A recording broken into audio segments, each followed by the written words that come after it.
আজকে আমরা টোটাল 3টে ডাইকিন এসি ইনস্টলেশন করেছি। তো আমরা মর্নিংয়ে এসেছিলাম, একটু এর কন্ডিশনটা একটু খারাপ ছিল, তো একটু রাত হয়ে গেছে।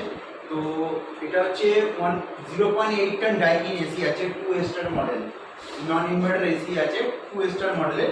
আর এটা হচ্ছে সেকেন্ড ফ্লোর আছে, আর এর যে আউটার ইউনিটটা জাস্ট এর পেছনে আছে।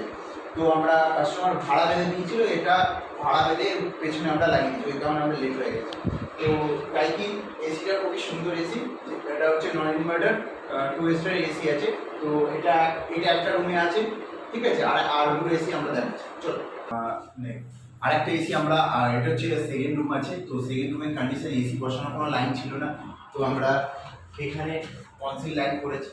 তো এটাকে আমরা কাটিং করে পাইপটা এইভাবে গেছে, আর এসিটা এইভাবে বসানো হয়েছে। আর 3 লাইন হচ্ছে এখানে, পুরো কনসিল লাইন হয়ে গেছে। এটা হচ্ছে 3 নম্বর বেডরুম আছে এটা। তো 3 নম্বরে এটা হচ্ছে 0.8 আর এসিটা এইখানে বসেছে, আর পেছনে আউটডোরটা বসেছে। আর এসিটা কেমন ভাবে ইনস্টলেশন হয়েছে, পুরো তারের সঙ্গে ক্লিপিং করে এখানে সকেট লাগিয়ে দিচ্ছি।